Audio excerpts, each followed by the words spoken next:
So like the Greek from the fire hose today. Lots of new information. Just wait until Tiffany presents tomorrow.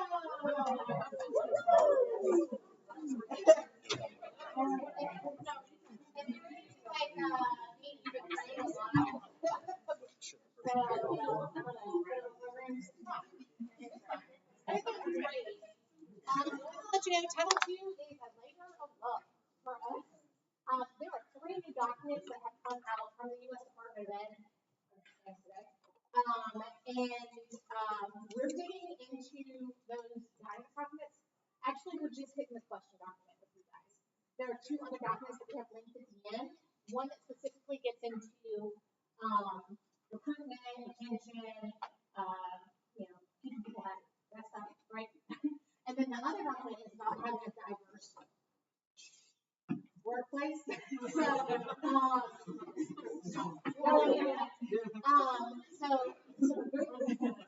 we do have those links. I'm surprised it's still up on the website. But anyway, those documents are, we can kind of hint at them a little bit, but let's get into it. Y'all ready? Okay. All right. I think I have talked literally all day long. So hopefully my voice will project to the back. If not, let me know how to wave and I'll try to project a little farther. So our agenda for this session is we're going to talk about the general information about Title II. Some of this remains the same as it always has. We're going to talk about the uses of funds on the district level. I will talk a little bit about the state use of funds. And then we're going to go back to this word that I have used in every session today, the word continuous improvement. So if you did not sit in on the session Martha Walker and I did, we really honed in on return on investment. So whatever you are funding in your Title II grant, just as the other grants, you need to take a look to see, are you getting the bang for your buck? Okay?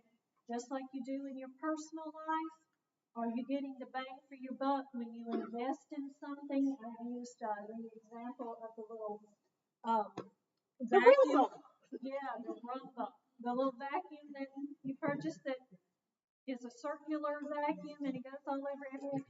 If you put the money into that, are you getting a return on your investment for that, right? If you buy the best makeup, can you tell that the lines are decreasing?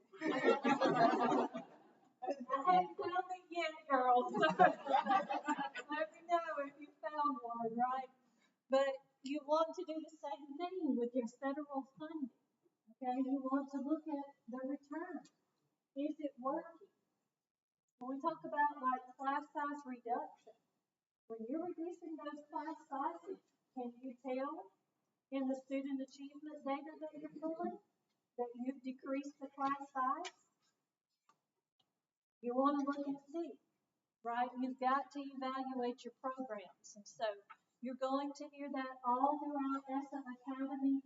You're going to hear that you're going to get surveys coming from our office if you have not already.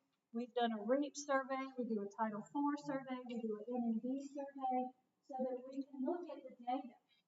What we have not had conversation enough with you about is Title I and Title II. But it is coming, okay? Right now, it's in your court that you are evaluating, and in the spring, you're doing your planning based upon what's working and what's not.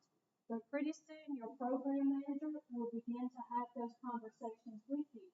And it might sound like, I've seen that activity for 3 years. Because right now, you have the same program manager that you've had for a while. I will tell you that I'm about to shift that a little bit because I'm going to bring Nikisha on board with some of the other grants outside of just NMD. So some of you may feel a slight shift, and we'll get into that a little bit later in the next couple of months. But my other program manager said, yay!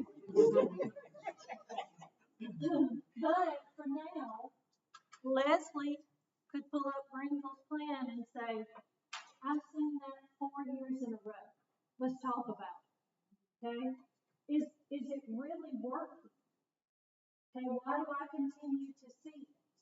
Okay, and they might say, yes, it is. It's phenomenal. Here's And the data. here's the data and the results. And then they're highlighted in that area. Or it could be that she asked a different district, well, I've seen this one, and they say, oops. When you have a program manager that has you forever, they can tell if you just pushed it forward to the next year. That's the reality of it. And those conversations come because you're really supposed to be planning based on that need. So we're going to position ourselves for whatever is coming. That the federal funding that we get, we are using it in the most impactful way to touch these children. Let's use it. Let's use it well. Okay? So, continuous improvement. There is a new piece of guidance that has come out for Title II. And if you have not read it, let me encourage you when you go back and you pull it through the app to dig down into this link and read it. Leslie and I did some reading of this together, and there's some real aha moments. Especially when you get into like the Q&A section in the back. So take some time. I know it's not great nighttime reading. I like suspense, to be honest with you, at night. I like to fall asleep quickly. Yeah. Like me, I'm really interested. But just read the guidance. Read the guidance. Yeah. Okay. What is the purpose? To increase academic achievement. I know that Title II really helps to support the teachers, you know, the adults in the district, and I'm fine with that. But ultimately, everything goes back to increasing student achievement. You are making the teachers more effective to therefore produce academic achievement in the children, right? So you're from your level. Are you looking to see the effectiveness of the people you're putting money into? Okay? If I let these ladies go to conferences, when they come back, if they can't tell me anything they learned, a different one's going the next year. Well, not just that, but like we're sitting around I know the conferences change, but we're really going to get into the conferences. Are you getting something when you go? Are you bringing it back to produce change in the children? Yeah, well, what's the follow-up? All right, to improve the quality and effectiveness of teachers and principals. These funds are supporting your grown people. Okay, Title I is going right on down to the children in the school-wide plan. Increase the number of teachers and principals who are effective. In a minute, we're going to talk about the word effective. This new guidance really hones in on that word, effective.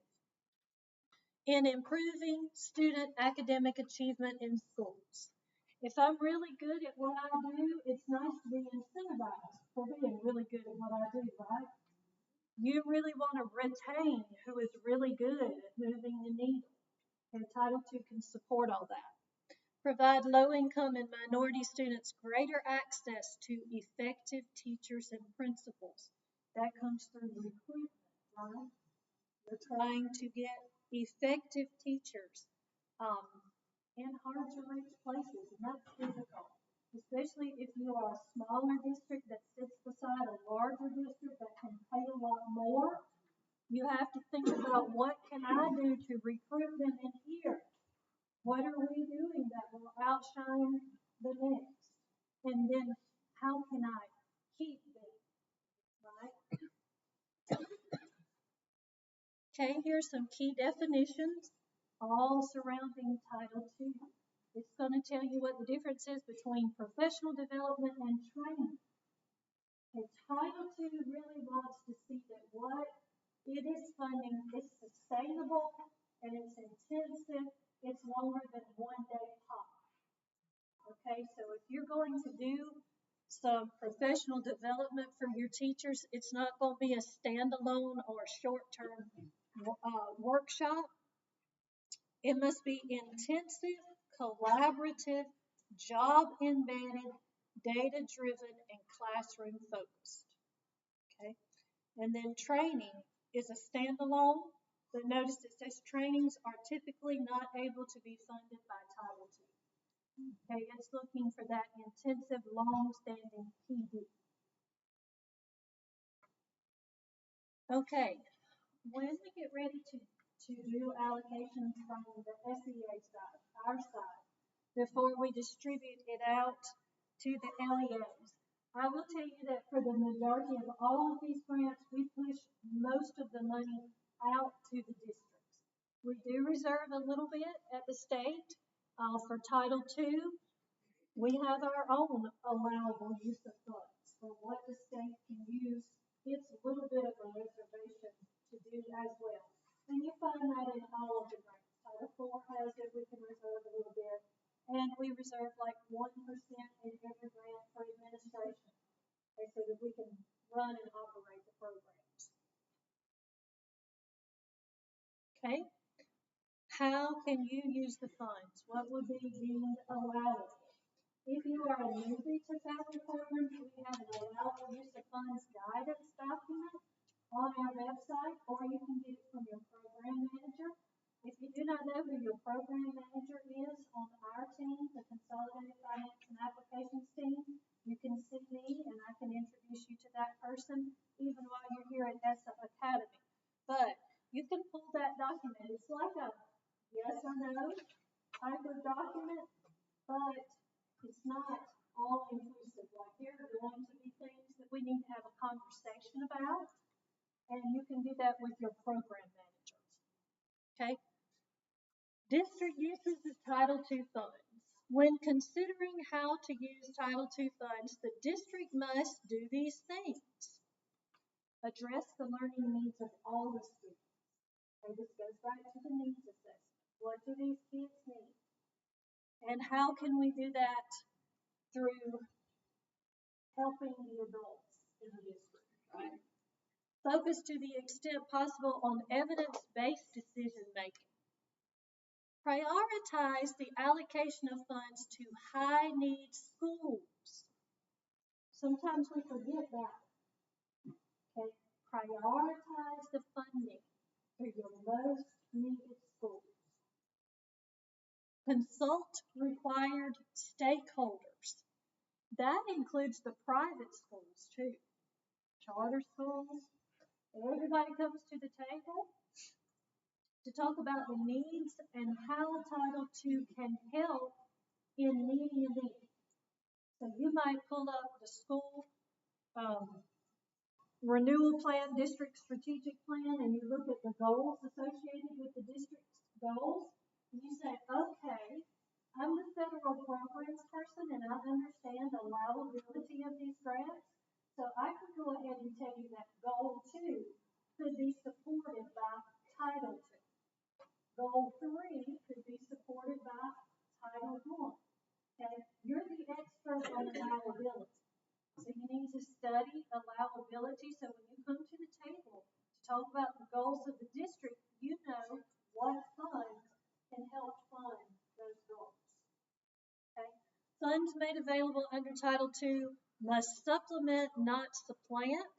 This is the old supplement, not supplant guidance for Title II, so keep that in mind as well. We come on top of what the district is expected to do. All right, here are some examples for you for professional growth and development. Notice that it says instructional coaching, mentoring, and collaboration. One thing that we see a lot of with Title II is the mentoring. And that is huge, especially if you have an effective teacher. Let the newbie shadow the effective teachers. Okay, so mentoring is huge in Title II. You see over on the right, supporting effective teachers. More conversation is being held on our side with this new guidance about what does effective mean and who defines it. Is it defined In our office at the state level, I am curious, and if I had time, I would have conversations with you at the district level individually about how you define effective. Okay, but notice for now, supporting effective instruction. So we need to understand that more conversation will be held probably at our summer training in July around the term effective and how that is going to touch Title II. And we know that we're in times where we're filling positions, but that's also the word effective is in the guidance tied to recruitment. We're recruiting effective teachers, which is why it's so important for us to figure out what that definition is so that we know what we can pay for out of Title II when it comes to recruitment. And can we pay to make them more effective? Okay, conversations to come. Okay, here are some ways to do that. I'll give it to you in a list. And I said earlier, if you're a smaller district, this might be very helpful to you, like a sign-on bonus, differential and incentive pay in high-need academic subject areas and specialty areas. And let me say, when it comes down to like stipends and things of that nature, you will be asked, like, what's the district's policy? You know, we also have to keep necessary and reasonable in mind. Like, if you're giving this extra money in some capacity, is it reasonable? And if you give a stipend for some kind of reason, is it reasonable? Okay, necessary and reasonable kind of trumps everything. It's just like talking about that Roomba vacuum cleaner. In my mind, I'm like, is that a reasonable price for that little thing, or should I just keep? Right now, I have 2 teenagers that I'm like, you can hammer. I will save my money and not buy the Roomba. Help them vacuum the floor. So keep necessary and reasonable in mind. Another one that we see a lot is class size reduction, which we'll talk about. But anyway, this is quite a list for you on recruit, hire, and retain effective teachers. And more. As you get ready to go into your spring planning, pull these lists back up and read and prepare before you get with your stakeholders so that you understand what is possible with Title II. Okay. Class size reduction. Notice the last bullet, class size reduction cannot be used for gifted or special ed programs.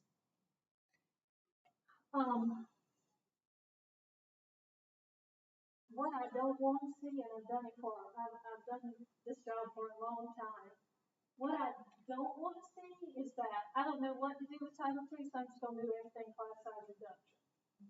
Or I'm just going to do all PD travel. Okay, if a whole plan is one thing, that's a red flag. Okay, you want to really take a look at all the options and needs, and then plan. Okay. Back to that, as I said earlier, if you are doing class size reduction teachers, is it making a difference? Okay, what is the professional development definition? We went over this a while ago. Notice that data-driven is highlighted. Everything goes back to that data. Right? Pull some data and take a look. Don't do a bunch of PD and never follow up. Okay, if you bring consultants in and train the teachers on a certain thing, and the teachers are, one piece of the job is to see that the teachers are doing it. Right? Maybe your job is to follow up with the principal to make sure that the teachers are doing it. But if it's being implemented with fidelity, did you get a return on investment there? You are paying for consultants in your district. I need to see some change, right? If our time is spent on we're improving this or that, are we? We need to look at it. Okay. Notice other school leaders. In just a moment, there will be a definition for what is other school leaders.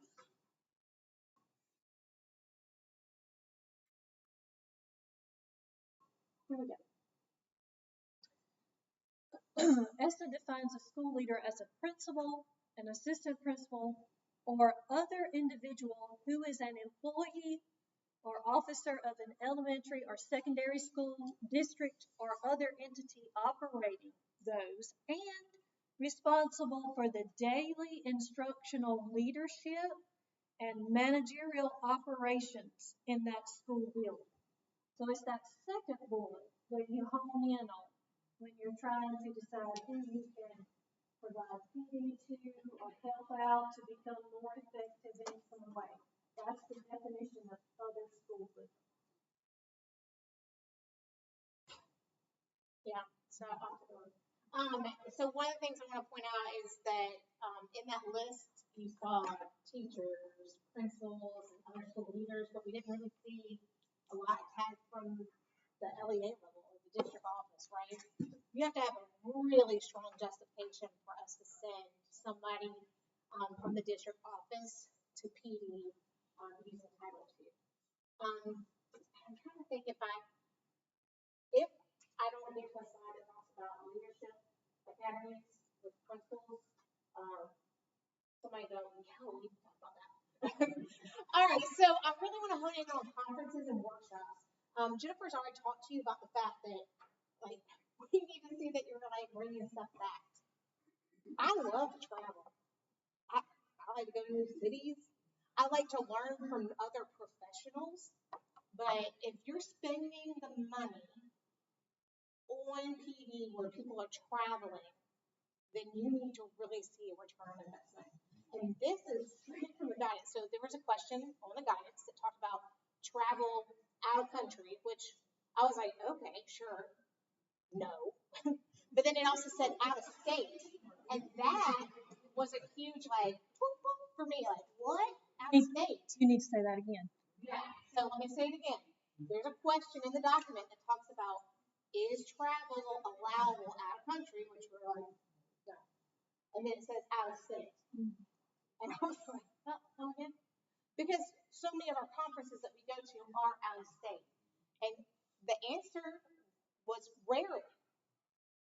It has to really tie in to being something that you're going to sustain, that you've got to be able to justify that I need to send these people to this conference because they need this skill set, and then they're going to come back and they're going to share it with whoever. The question that you need to ask yourself when you're spending money on PD or when you're spending money on conferences, because I see some schools that are dropping a lot of money on conferences. I mean, like $50,000. If you're dropping money on conferences, like, what are you not addressing? So that's why we've asked for that spreadsheet from you all for PD, like who's going. I want to make sure that we're taking a variety of people, we're paying for federal dollars. We're not taking the same person. The principal's not like banking all these frequent flyer points, right? so I need to make sure that I'm sending an array of people. I need to know what the conference is going to cover. I need to know how much it's costing to make sure it's reasonable. I have a district that is bringing a consultant in instead of sending people to the conference. Because I get to pay everybody with that consultant coming to my district instead of sending 5.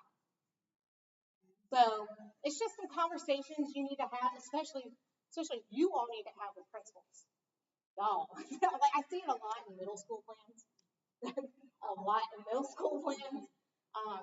And like I said, Conferences are great. You learn from other people, you come out with these great ideas, but we need to see that it's actually being implemented when they get back. Justify that you're spending that money. Because, like Jennifer talked about earlier, about some things that we could be doing with recruitment, we could be doing to support our teachers that are right there in our buildings. Like we could be spending Title II money that way instead of just like bulking up some conferences. Which, I mean, conferences are part of that recruitment too, right? We're going to send you to get this information from, whatever. We're going to train you up. Okay. All right, some additional things you can do when it comes to PD or maybe a PLC, or when you're sending people to conferences with Title II, is you can give them supplements. So if they're spending time not for travel, not for conferences, but if they're spending time outside of their teaching hours, so like they're coming in the summer to do a workshop on our new math curriculum and whatever, and how we're going to extend it in our district and whatever. And that's something that's going to be continuous. We're going to have checkpoints. Then I can pay them for that time outside of contracted hours. I can also give stipends for that as well. I can also pay for, like, if I have a mentor and be mentors, I can pay for, I'm trying to think what else. Teachers to provide professional development. We have awesome people in our schools that have awesome skill sets. Effective people. Effective people. Yeah. And then you can pay for substitutes for those people to go to shadow an expert teacher, to have a PLC, to go to a conference, whatever it may be.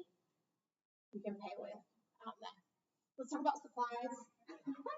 There's a fun thing in the guidance about supplies too that I was like, okay, cool. There's a lot of moments like that for me when I was reading the guidance. I was like, what? Awesome. But with supplies, we can pay for like PD books that we're going to use. We're going to do a book study. But I can't pay for books I'm going to put in a professional library at the district office, and hopefully people will come by and check them out. I can't do that. I can pay for, let's say I'm doing a PD, and we always use graphic calculators. So I've got all my high school math teachers in the room. We're doing a whole thing on using our graphing calculators or whatever. And I can pay for those graphing calculators for those that are in the PD. But I cannot pay for those calculators to be in the classroom using Title II funds. Can I tap into another pocket of money? Absolutely. Pick it up in Title I. Or Title V. But I cannot, if I'm buying PD supplies, they are meant for the teachers. And so the thing that was kind of like eye-opening for me, they gave an example of a computer. Like, let's say that we're doing a PD on data and how to use your data to drive your instruction. And I bought all my teachers brand new laptops so that they can have this data instruction, right? And then I'm only going to use those laptops for the data instruction? Like, that's it? Yeah. So whatever portion, like if we're doing a PD with those computers on and I'm using Title II funds to purchase them, whatever portion of the money that you're using that computer to do your data-driven instruction plans is the only percentage that you can pay for. So if they're doing lesson plans, or if they're like, I don't know, surfing the internet, creating a really awesome, I don't know what the new thing is anymore, or whatever y'all are doing now, nothing? Cool! Some kind of cool presentation to get the kids engaged. Like, that portion has to be paid for out of something else. So, just what we're doing. Okay. And your program manager will be so glad to talk to you more about that. All right. Okay, here's the slide I want to talk about. Let's talk about leadership. So, you can help pay for like a principal academy or an assistant principal academy to or even a leadership academy where you're trying to make sure that all your principals are doing best practices, that they are, we're all on the same page, that we're building a great learning environment for our families and our teachers, all of these things, and I can put together a district-wide program. However, this is the question I asked last week. What's happening next year? I've sent principals to this great training that's happening at this wonderful college, and it's great, and we've seen great results from it. We're going to spend, so much money on this. But when the principals come back, they're going to be just awesome and effective.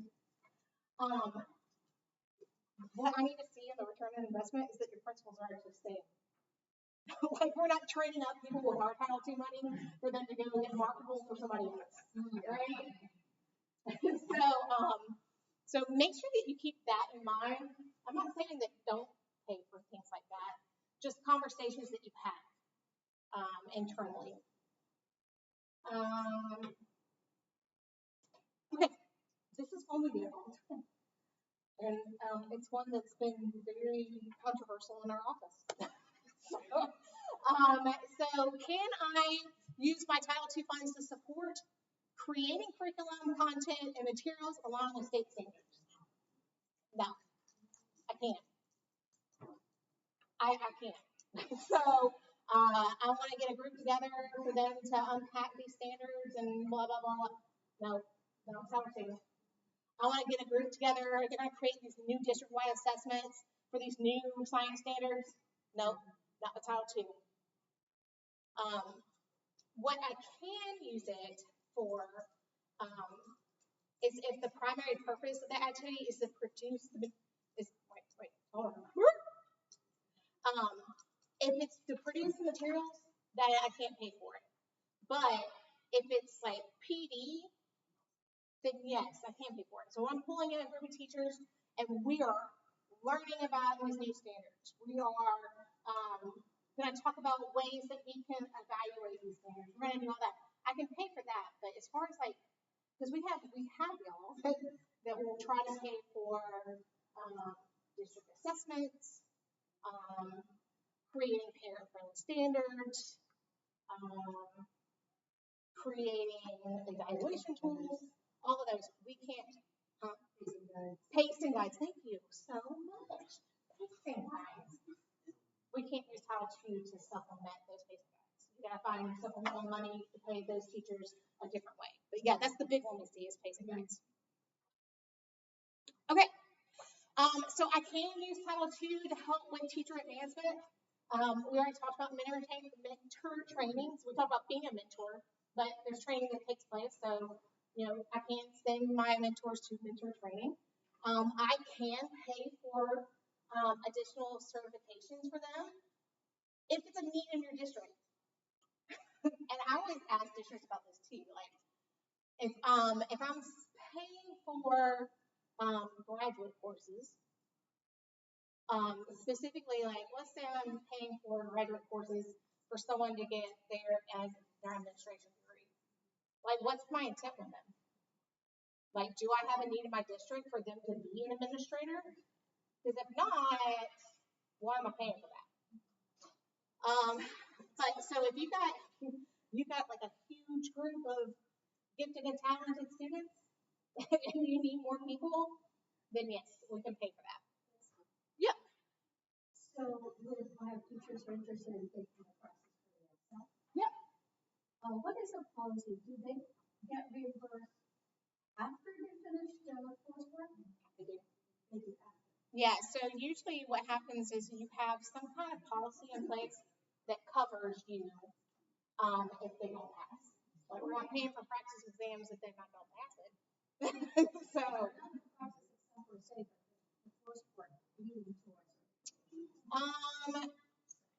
yeah, I think the same. They have to pass. There's an expectation there too. Yeah. I can pay for national boards. I can pay for people to help with national boards. I can pay for, evidently, with Title II, I can pay for their time to work on the national boards. Which, I know y'all are like, no, probably not. But I can pay for the certification application. I can pay for any like professional development that they may need. So like, let's say that my people are needing to get praxis, take a praxis test. So let's say I'm putting people, some of my assistants through ACE or something like that, and that need praxis, and they need like extra coursework or breakouts or whatever. I can pay for that.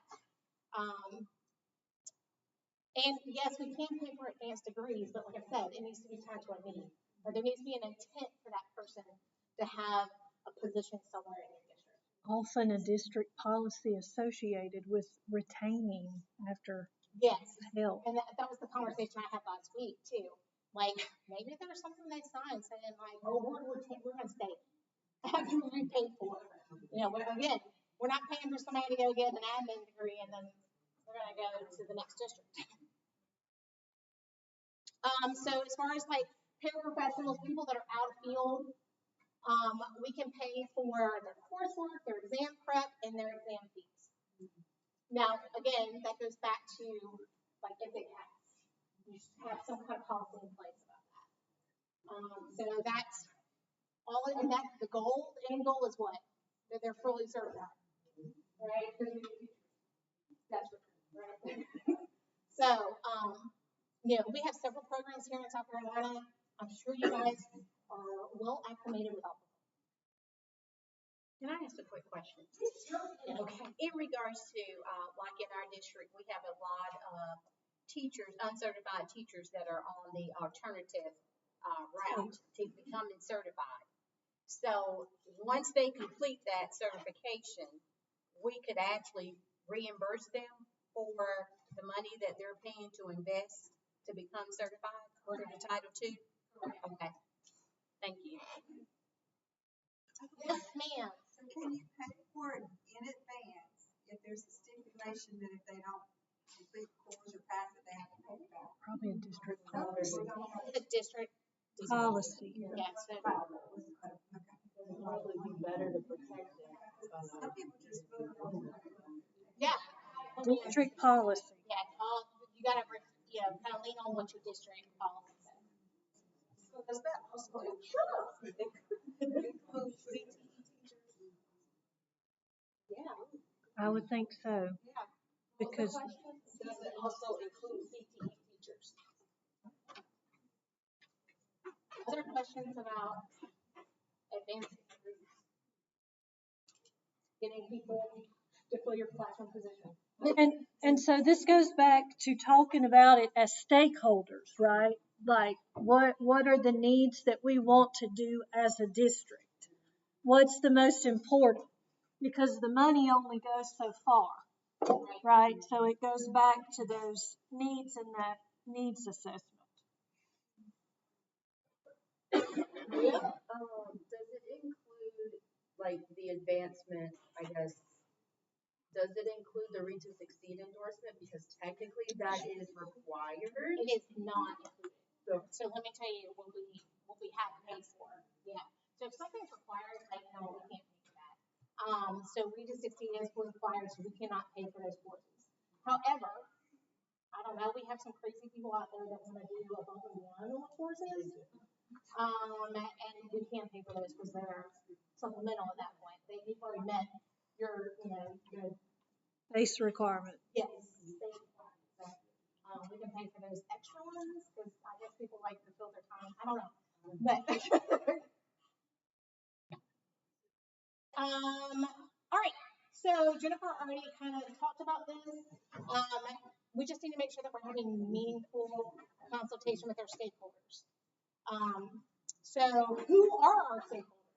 They're teachers, principals, school leaders, paraprofessionals, specialized instruction support personnel. If we have charter schools in our district, it's them. Private schools, if we have those in our district. Parents, community partners, other organizations or partners that could help us or have some expertise in activities designed to meet Title II. So all the people that we're going to pull to the table to help us design our plan. And then these are some data points that you could use.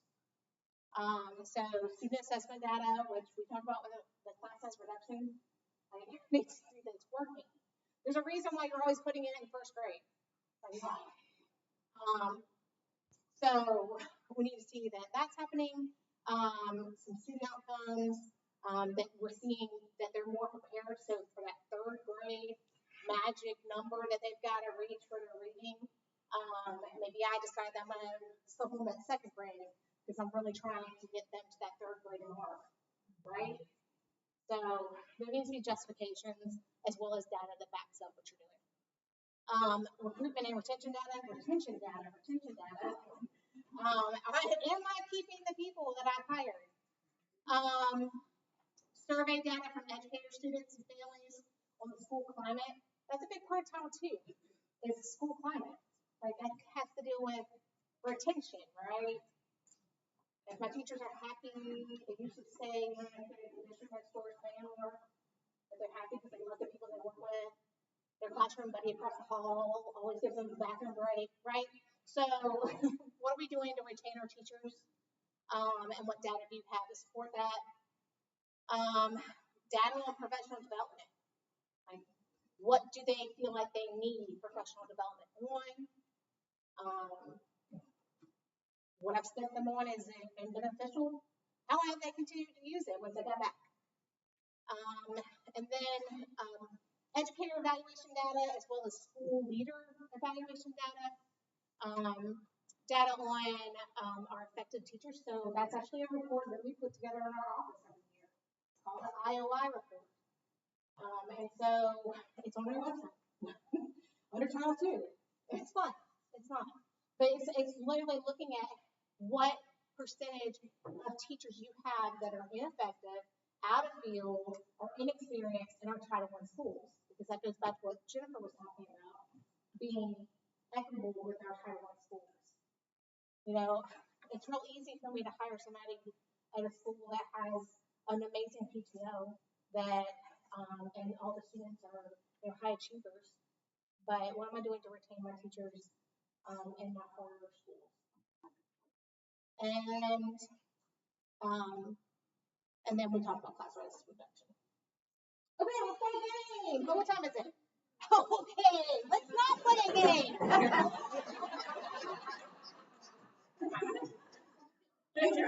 Cool.